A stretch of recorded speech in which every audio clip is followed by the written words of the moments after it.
Lorenzo Cinquemani, un'interessante iniziativa oggi che vede il grosso gruppo qui riunito per il sostegno a Gallo di Forza Italia.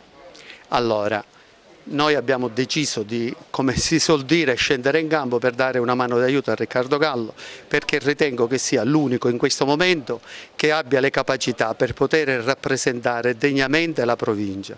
Il territorio soffre perché la sinistra ha distrutto quel poco che c'era.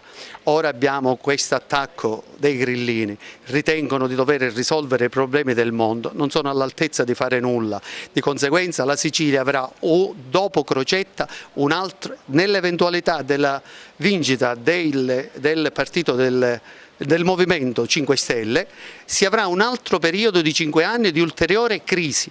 Mentre la sinistra ha depauperato le casse della regione, loro distruggeranno perché non sanno quello che devono fare, lo hanno dimostrato ovunque sono stati eletti. Di conseguenza l'unica alternativa è la vincita del centrodestra con Nello Musumeci presidente. La provincia di Agrigento ha una serie di esigenze che sono sotto gli occhi di tutti, dal mondo del lavoro alle infrastrutture, alla famiglia, anche al problema degli immigrati, attenzione che è importante. Questi problemi senza dubbio, se vince Musumeci, noi nel programma di Musumeci c'è, nel programma degli indignati di Armao, per chi l'ha letto, e Musumeci ha tanto preso da questo programma, c'è questo aspetto che riguarda lo sviluppo, il risveglio socio-economico della Sicilia e deve partire dal lavoro, quello è il principale, cioè non possiamo permettere che i nostri ragazzi se ne vadano. Io sono una vittima di questo, io ho un figlio francese, cittadinanza francese, è uno dei tanti che se n'è andato.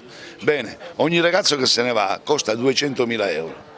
Vedete quanti soldi perdiamo pure con i ragazzi che se ne vanno, oltre al fatto sociale. Per cui lavoreremo per questa provincia certamente e faremo sicuramente quello che tanti altri in 20-25 anni non sono stati capaci di fare, hanno la tracotanza di ricandidarsi e di dire che faranno. In caso di vittoria di Musumeci sarà il suo vicepresidente, si sta spendendo tanto, lo vediamo quotidianamente anche oggi qui in questa convention per l'onorevole Gallo, per la nostra provincia, una provincia che purtroppo è sempre agli ultimi posti delle classifiche nazionali. Ecco, in questo senso cosa potrete fare per la provincia di Agrigento, in particolare mi riferisco alle infrastrutture, lei fa sempre l'Agrigento-Palermo ed è bloccata. Sì, io mi batto per la provincia di Agrigento, la metà della mia famiglia è agrigentina, quindi per me è una patria come quella palermitana.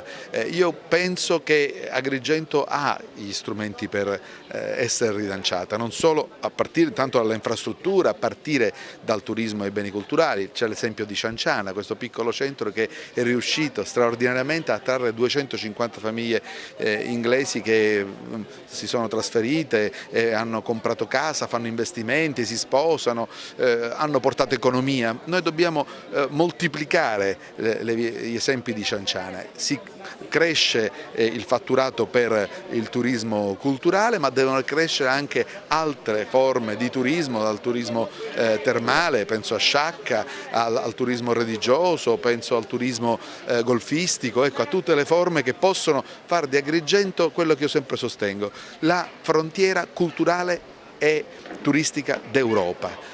Io mi sono battuto al Consorzio Universitario per impedire il disegno di distruzione del Consorzio e quindi negare il diritto allo studio dei giovani agrigentini. Siamo riusciti a resistere, abbiamo aperto alcuni corsi e il mio impegno, il nostro impegno, se vinceremo, di fare dei consorzi universitari un elemento di grande sviluppo del territorio. Ecco, sono questi alcuni degli ingredienti che possono fare di Agrigento una terra di crescita e non solo una terra da abbandonare come purtroppo è avvenuto in questi ultimi anni.